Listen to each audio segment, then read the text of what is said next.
New court filings are pulling Taylor Swift directly into the Blake Lively-Justin Baldoni legal war, revealing private text.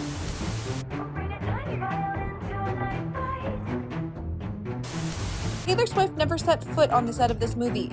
She was not involved in any casting or creative decisions. Taylor may have had some influence in getting Yes, she did. Yeah, I know. I don't even know if I'm meant to be saying it, but I'm saying it. She did not score the film, she never saw an edit, or made any notes on the film. You were so epically heroic today. I recapped every moment to Ryan. I kept remembering stuff, you making up about me and lenses, and referring to yourself as my doll. This clown falling for all of it. She did not even see It Ends With Us until weeks after its public release. Oh my god, it's amazing. Welcome to Hollywood, Justin. If Justin was strategic, he would be like no Taylor Swift in the trailer because that gives you more power over the film. Literally all Blake. Yep. Literally all Blake. Yep.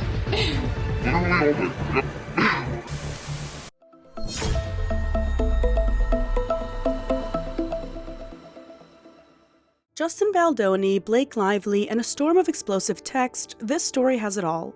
Hey everyone, and welcome back to Scandalous Media. As you can tell from the title of this video, the Justin Baldoni, Blake Lively saga lives on and is more scandalous than ever. Newly unsealed messages are showing Blake Lively reaching out to A-list celebrities like Taylor Swift, Matt Damon, and Ben Affleck, seeking their support against Justin Baldoni. We got text messages that prove an A-list star was more supportive and involved than she led you to believe. We have a random sprinkle of celebrities mentioned, we got Ryan Reynolds fuming somewhere in the back, and at the core of it all, Blake and Justin destroying everything in their path as they continue to fight their legal battle. Here's a quick recap. Blake sued Justin in December 2024, alleging sexual harassment and retaliation, along with claims that Justin and his production company, Wayfarer Studios, attempted to damage her reputation. Justin denied the allegations and countersued for $400 million, claiming extortion and defamation, but that lawsuit was dismissed. Since Justin didn't refile in time, the main active case now is Blake's lawsuit against him, which isn't making her look any better.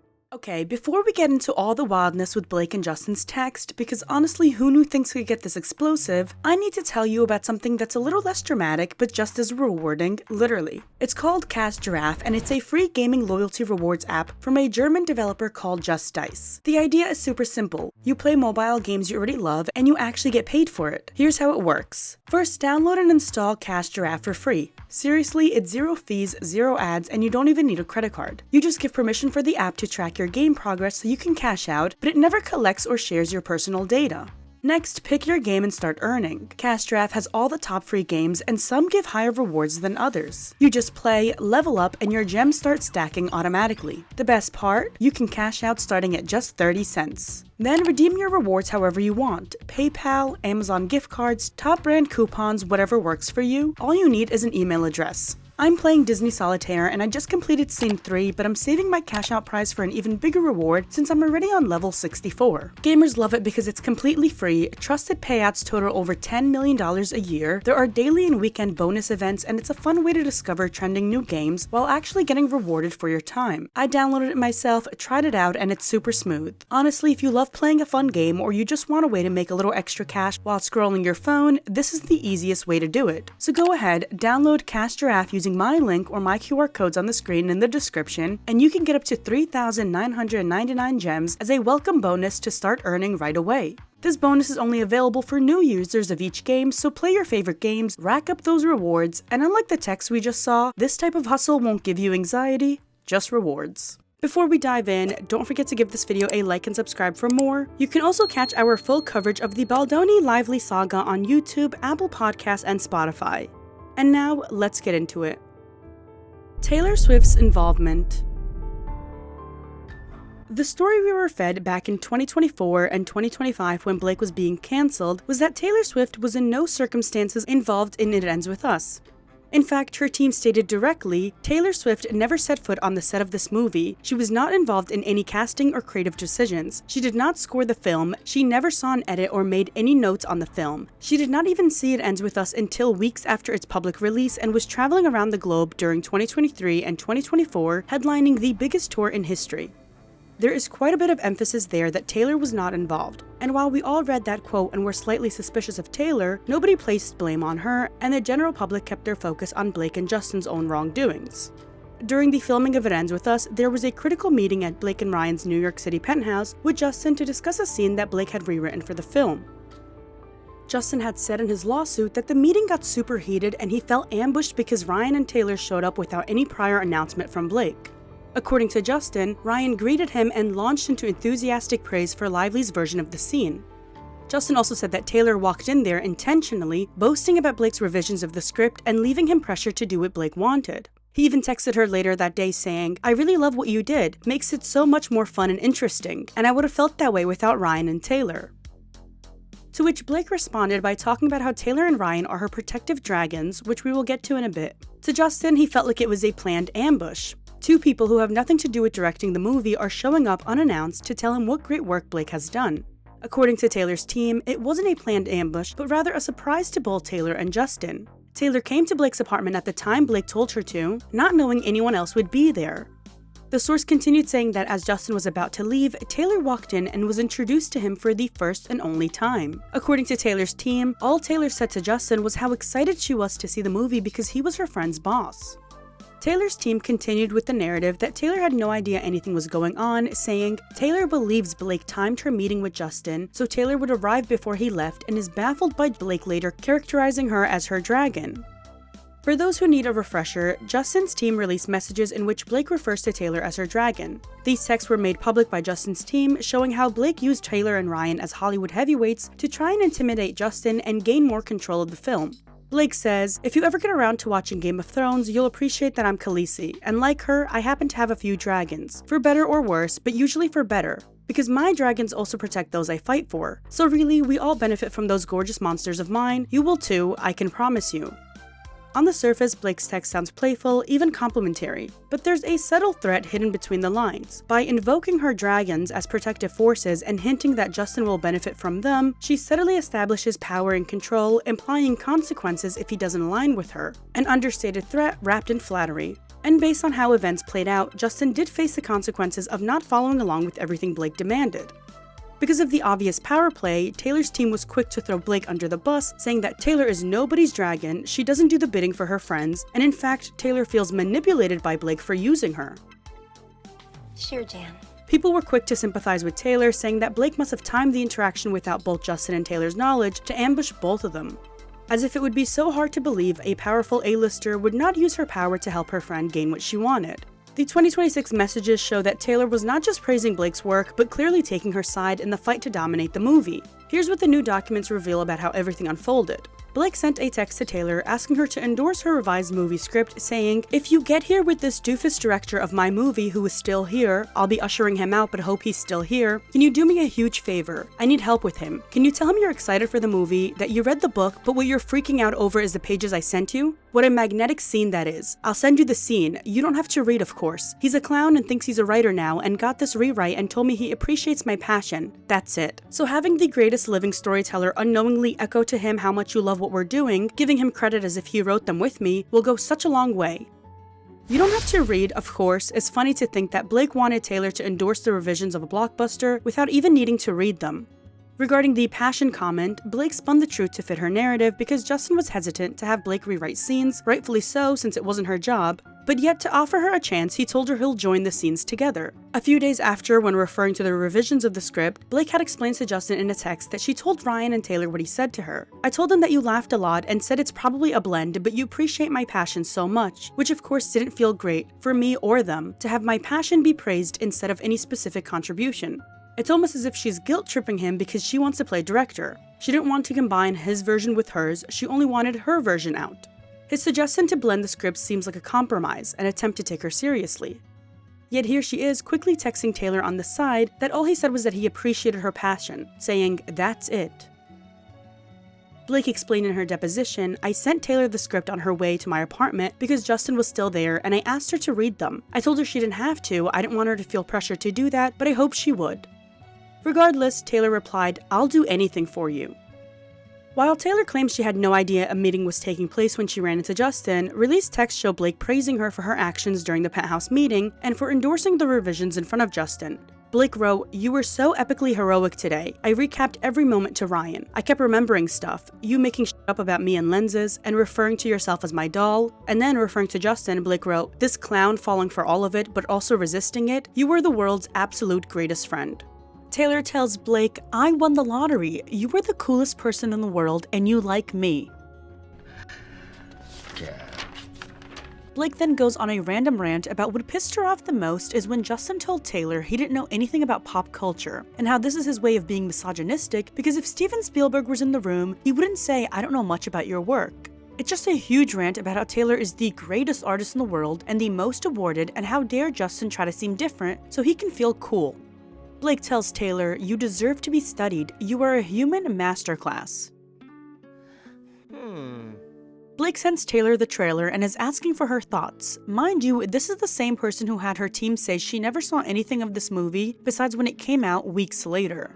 Taylor is freaking out, loving the trailer with her song in it, and says, "Welcome to Hollywood, Justin," with a sunglasses emoji. Blake responds back saying, "I'm not okay, I can't breathe, I'm obsessed with you. I have never felt more like Khaleesi. I have dragons, except my dragons are bred with Cersei herself." Well, so Taylor, I guess you shouldn't be so shocked that Blake called you a dragon to Justin, since here she is making up the same nonsense to you. Taylor says, "I'm just picturing you muttering Dracarys, and then I fire off those texts to Austin, with a dragon and fire emoji." Austin, Taylor's brother, handles the use of her music in the media for films and shows. Taylor then told Blake that Justin wasn't strategic because he allowed for the use of her song My Tears Ricochet to appear in the movie and in the trailer. Taylor says if Justin was strategic, he would be like no Taylor Swift in the trailer because that gives you more power over the film. That's your ally, not his. So you agree then? He's not as strategic as Blake. So you agree? What? You think you're really pretty? Oh. And while Taylor talked about being Blake's ally, she still ran to the media claiming that Blake had betrayed her, despite what seems to have been a mutual understanding between them, to ambush Justin. Blake says, "Get yourself a best friend who thinks like the actual Roman Empire." I was just kidding! Come on! Come on! You guys know I was just kidding, right? Taylor says his misogyny runs so deep he thinks women are incapable of winning chess matches or making long game power plays. And this is how you weaponize feminism, because Taylor thinks that just because she's a woman, every bad action is excusable because a man would have gotten away with it. Blake replied, "You are so right. He should have run from your music. How stupid. This was his only shot at having the appearance of an upper hand." I don't know what other messages will come out, and there's probably plenty more on the way, but what stands out here is Blake and Taylor, two high-profile figures clearly focused on control and power. If your main concern was the alleged harassment on set, why does so much of this conversation revolve around who has the upper hand for scene rewrites? Especially given the context that Blake needs Justin to approve revisions she wasn't even supposed to make. And as Blake is insulting him to Taylor, messages between Justin and Blake appear to be very friendly at the same time. To me, the way Justin talked about the Penthouse story a year ago feels genuine. That doesn't mean everything he says is true, but it does show that his understanding of the interaction matches how it was intended to be interpreted. Taylor texted Blake in December 2024, "I think this bitch knows something is coming because he's gotten out his tiny violin," alongside a link to a People magazine article about Justin opening up about being sexually traumatized by an ex-girlfriend. This suggests Taylor knew Blake was going to go public with her complaint, and it seems she does believe Blake's claims. But unless Taylor has airtight proof that Justin never experienced any form of sexual assault, it's striking that she diminishes his experience as a tiny violin, especially coming from someone who demands to be believed when the world is against her. Taylor Swift, the everlasting victim. I've talked about her victim complex in my psychology video, where I noted that she often convinces herself she's the biggest victim in Hollywood, while at the same time showing just how triggered and hypocritical she can be. Taylor, who isn't necessarily linked to this topic, is someone who only cares about wrongdoing when it's done to her. I like Taylor, so this isn't some unhinged hater talking, but she really can be hypocritical in how she cancels and destroys people for things she's done herself. People have noted the irony in Taylor being willing to help Blake take the film from Justin, considering it wasn't that long ago she was publicly talking about how her masters were sold out from under her. It's not okay for her to be ambushed by Scooter Braun in a business deal her father profited from, but when it comes to ambushing Justin and taking over his movie, apparently that's fine.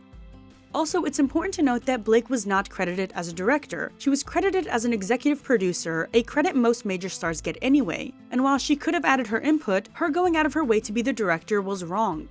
It also wasn't like her work was any better than Justin's. When the president of Sony Motion Pictures told Blake that Justin's cut of the movie did better in audience testing, Blake said, "Spoke with Colleen. She feels like I do. Still full steam ahead with my cut. It's done from my perspective, from Colleen's, and from Taylor's." Now, why would Taylor, who claims to have had no impact on the film, need to have her opinion expressed and supported in the same manner as those working on the film? Why would Blake name-drop Taylor and her approval of Blake's cut if she wasn't being dangled as Blake's mega-celebrity best friend this whole time? Sure, the texts between Blake and Taylor look like normal messages between friends, but here's the thing, these aren't regular besties. They're two powerful A-listers with money, influence, and control. Some of you may argue, well, you've probably said worse things to your friends over text, and maybe that's true, but we're not talking about regular people. We're talking about celebrities who have the ability to act with near zero consequences simply because they can. Sources with direct knowledge tell TMZ, given the now clear involvement of Taylor Swift in the raging dispute between Baldoni and Lively, the singer will be called to the stand to download the jury. Taylor wasn't going to be called as a regular witness, but rather a hostile witness because it's clear from these messages that she has a bias against Justin. But recent updates have told us that Taylor will no longer be called as a witness, as the text messages between her and Blake prove enough on their own. According to TMZ, new documents in the case show Swift was deeply involved in the dispute between Baldoni and Lively, clearly siding with Blake. It seems undeniable that the story Taylor's team was putting out, that she had no involvement and was actually ambushed during a New York City penthouse showdown between Lively and Baldoni, is BS. No, but it's not funny. At the end of the day, is it? It's serious. Blake and Ryan try to get their mega celebrity friends to endorse revisions of It Ends With Us. According to the documents, Blake reached out to Ben Affleck, Matt Damon, and Matt Damon's wife, Luciana, asking them to watch her edit of the film and offer feedback. She wrote to Ben in May 2024, "It's Blake, don't hang up. I'm writing with a zero-pressure ask. I've just come out of the other side, well almost, of the most upsetting experience I've ever had on a movie. The making of the doc of this film would be more interesting than the movie ever could be. I ended up rewriting and restructuring the entire script. I also ended up having to direct the movie via the chaotic clown, director, actor, producer, financier, studio head at the center. Yes, that's all the same person. Oh, and did I mention he and everyone he had on the movie is in a cult? If I would have just formally directed it, it would have been much easier, but having to troubleshoot through his taste, ego, and pre-existing decisions made it so difficult, and that's not even touching any of the wild HR issues and beyond." Again, I find it funny that she admits this would have been easier if she just formally directed it, but as stated earlier, that was never her role. There does seem to be an HR issue mentioned, so I'm keeping that in mind once more information comes out. She continued, "If you have an hour and 58 minutes of free time at any time in the next few days, would you be willing to watch the movie and give me any ideas or notes? I will pix it to you. You can literally text me a voice memo so you don't have to formally write thoughts. If your wife or kids are around, I'd love their opinion also. FYI, it does cover DV, so no one is caught off guard. I'm such a fan of Jennifer's, I've told her as much every time I've met her, and it would be an honor to have her take. Again, zero pressure, I just really wanted this to work after all I've put into it. This movie nearly killed me, and I could think of very few people who would be as prescriptive and insightful as I know you would be." Blake then added, "Ryan asked Matt to watch also, so I think he's watching this weekend. Good men showing up. I'm beyond grateful for that." It's funny because it's unknown if Ben ever answered back or not, but something about him making this face so often and seeing a message this long has me thinking it put Ben to sleep regardless of how he feels. Her reaching out to Ben is audacious considering the rumors about these two having an affair, which some speculated contributed to Ben's marriage ending with Jennifer Garner, although these rumors remain unconfirmed. Her message reeks of trying too hard, and the media literally painted it as Blake begs A-list couple to watch her movie. I also noticed she has a mocking tone when talking about Justin's religion, which is the Baha'i faith, by poking fun and saying he's in a cult. She makes the cult mention a bunch of times, especially when speaking to Matt Damon's wife. There was a 4-person group chat with Blake, Ryan, Matt, and his wife. Blake and Ryan tried to get them up to speed and said the same thing that Blake said to Ben, about having to quickly make a cut of the film and how she needs their feedback if possible. She makes more mention of the cult and even claims his cult money is what's backing him up, as he is a man with no taste or experience and the only thing he has is an enormous ego. This movie nearly killed me. The director, co-star, producer, financier, head of the studio, yes, all one person, had zero experience, but the good news is he also has no taste and an enormous ego, but only because he's in a cult and believes he's our century's prophet. Talk about aggression. So Blake, if he had no taste or experience, how did his cut come out on top? And let's not forget, this wasn't Justin's first directing job. He's directed other films and multiple episodes of Jane the Virgin, while also playing a lead role. I think it's pretty telling how Ryan and Blake describe Justin to those who don't know him, because I too could have easily read their text and believed that they've been wronged by some hippie as well if I didn't have additional context for what was going on behind the scenes. Something tells me Blake and Ryan haven't been fully truthful with their friends, or that they purposefully decided to tell a selective version of events.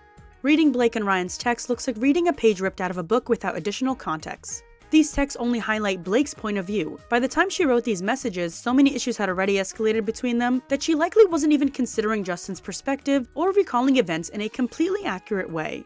Most of these friends have never worked with Justin, so they didn't have first-hand context, they're only seeing what Blake and Ryan chose to show. I also don't know if she was lying to Matt and his wife, or if this was another twisted version of the truth, saying, "This man is also the head of the studio. My life. Sony is distributing and looking for every reason not to use his cut." It makes me wonder why she said Sony wouldn't want his version if they contacted Blake and said that it scored higher, and she's the one who had to tell them to continue with hers. Matt Damon offered enough sympathy towards them, agreed to watch the edit, and told Blake that she could direct her next movie at Artist Equity, joking that they're also like a cult, but a really nice one.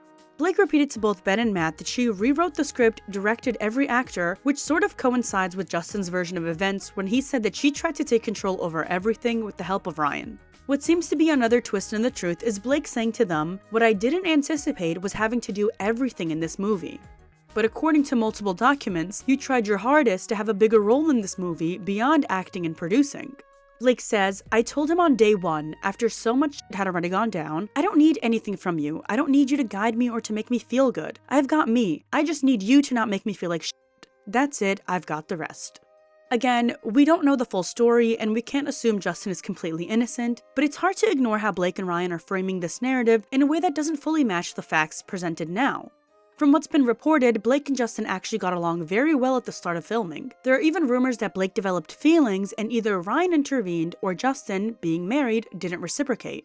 So the whole idea that, from day one we had so many issues, feels like a selective version of events, one designed to make Blake seem like a victim who has been wronged since the start. Luciana says, "It's insane the power this guy has had with no experience to back him." Blake responds, "It's his cult money and backing." What makes me certain that Ryan and Blake are very selective with their storytelling is when Ryan recalls the weight question incident with Justin, Blake, and her trainer. Ryan says, "Several weeks before shooting and right after Blake had given birth to our son, this guy called our trainer Don and asked, 'How much do you think Blake will weigh in 2 weeks?' Don got very Long Island all of a sudden, and Justin backtracked. He said, 'I'm only asking because I have to carry her in a scene and I have low bone density.' Luciana says, 'Sorry, but what the actual fuck? He's dead.'" This was the same misleading story Blake had in her original complaint, but Justin's lawsuit completely disarms the story. If you recall, Justin got Blake in touch with his health coach, another dig they tried to use in the media saying that this was how Justin was able to subtly fat-shame Blake. The reason why Justin got her in touch with his coach is that Blake wanted to boost her gut health after taking multiple courses of antibiotics. It wasn't because Justin randomly thought to himself, "How can I make Blake skinnier?" In the text messages provided by Justin himself, he is supporting Blake and is reassuring her that she will look amazing in body scenes when she asked them to be delayed to the end of the shoot. Meanwhile, it was Blake who kept poking fun at herself, joking that she still needed to lose 20 more pounds after 1,000. Blake says, "Your friendship and support helped me with that also, so thank you." He says, "For real, I was worried about you. That's so much to hold. I'm really happy for you. I bet you feel 1,000 pounds lighter." To which she says, "I really do. Only 20 to go," with laughing emojis. He disliked the message but sent back a laugh. In other messages between the two, Justin says, "I want you to know you will look amazing. Anything you are insecure about, we will talk through and get creative together and make you feel comfortable. I just don't want you to stress about your body. It's the last thing you need." So once again, it's very telling that Blake and Ryan decided to tell Matt and his wife a version of events, but twisted them up to fit the narrative that Blake is some victim who had been working with a cult leader who talks to ghosts. They also made fun of him for having low bone density, but the truth is Justin does have a back injury that he is rightfully concerned about. Blake says she's gonna have to make a documentary about him and already has the title down, Lights, Cult, Action. Another apparent dig at Justin's religious faith. Ryan ends the text chain calling Justin a malignantly vain, sociopathic fominist with almost no sense of boundaries or shame. I cannot believe he hasn't gone to jail or returned to the sun. After this was out, Ryan's team reportedly said to the media that actually Ryan wasn't mad enough and feels that what he could have said could have been harsher. These two are so quick to insult him to their A-list friends who have no additional information to what's going on, yet are the same ones pointing the finger that Justin's the one running the smear campaign against them. The way Blake and Ryan talk is very theatrical. Not sure if it has to do with the fact that they're actors or that they think they're so high and mighty, but it is something people on social media were noticing. They talk as if they're addressing a colony. Matt Damon and his wife help push for her version of the film, and Blake admits it to Taylor, saying, "Matt and Lucy saw it to give notes and instead just wrote Tom Rothman to try and push my edit through without a bake-off with Justin."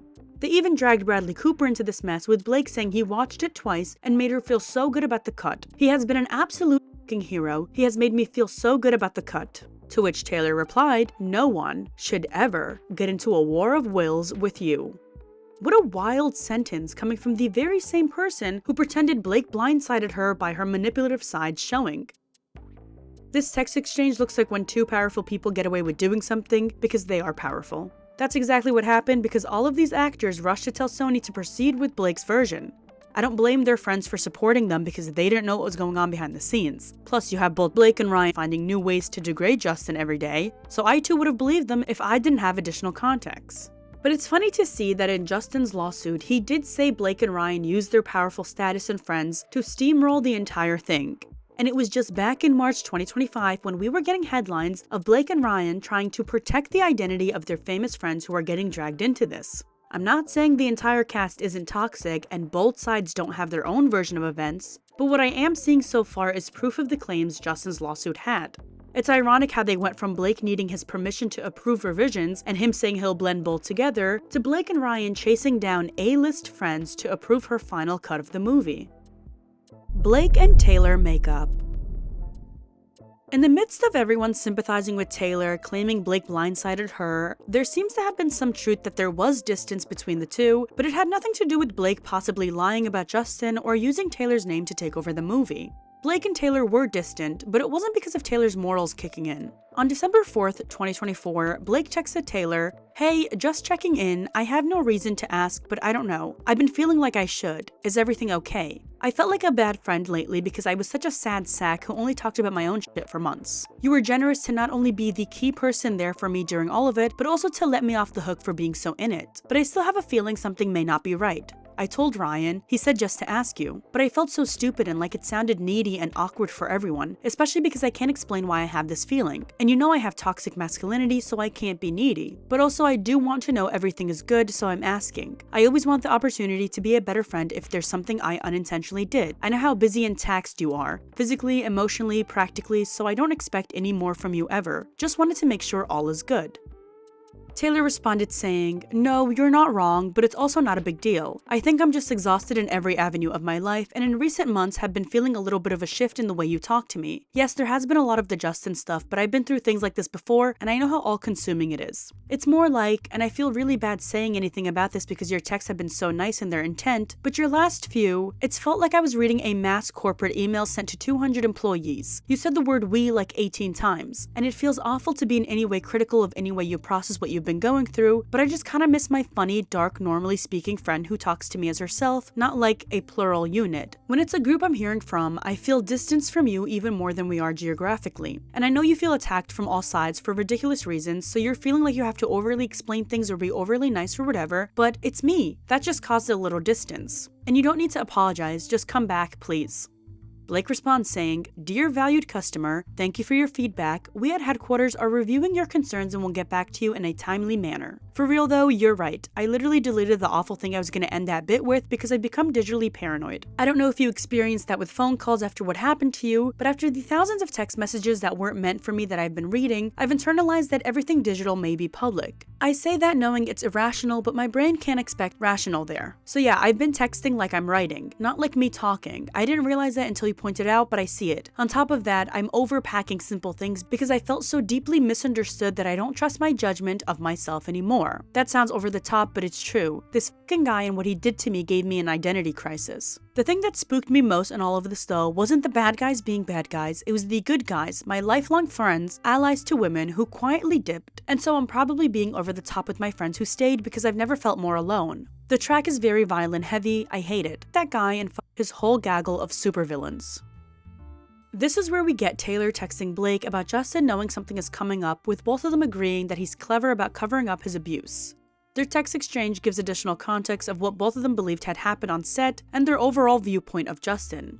When it came to Justin talking about the abuse he faced from a previous lover, Blake said, "It rings different when he doesn't end the story by saying, 'Did I always listen when they said no?' No, like he did with me, but that must have not tested well in the focus group." Taylor responds saying, "This is so disgusting and I hate that he's clever about this shit. He needs to be beaten by his own words." To which Blake said that everyone in Justin's life participates, whether it's to a text he should send, an email, or even when he should trim his hair.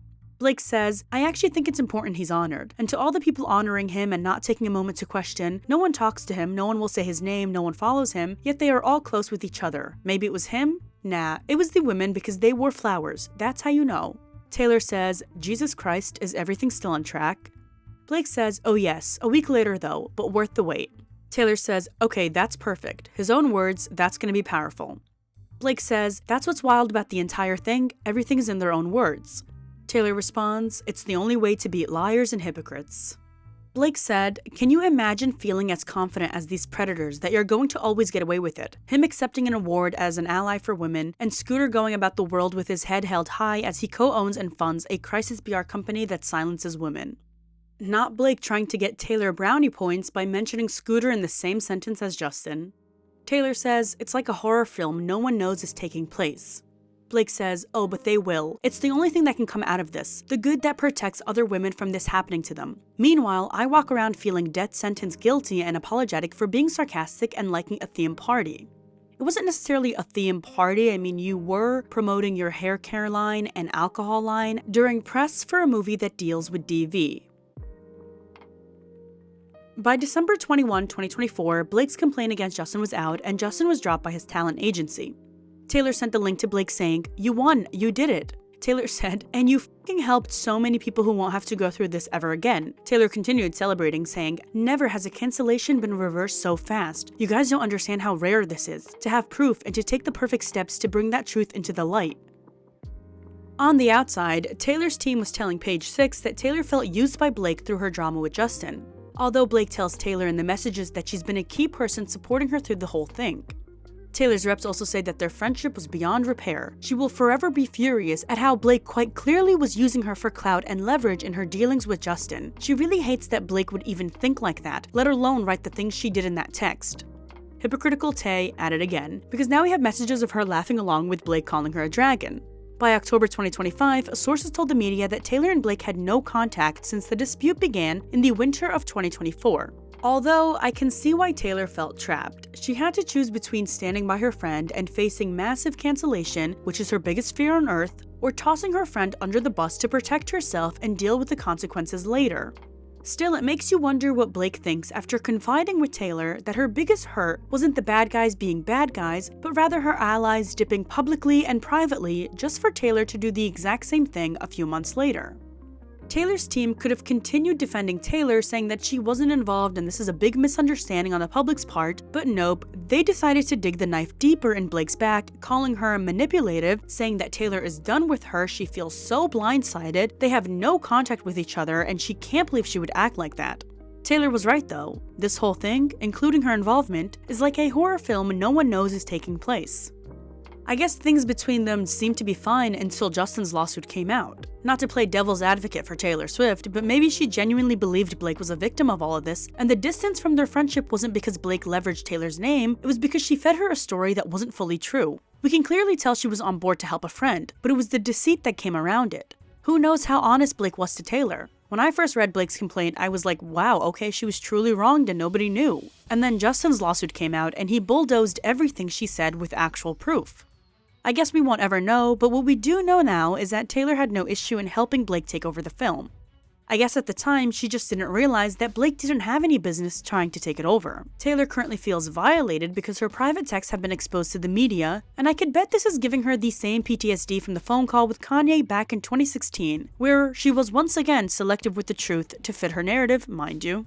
Anyway, that's it for this one. I hope you enjoyed the deep dive. If you liked the video, you know the drill. Like, subscribe, follow us on our social medias, and tell me what you think in the comments. Do you agree, disagree, did I miss something? Let's talk about it together in the comments below. I'm genuinely curious where you land on this. And as always, I'll see you next time.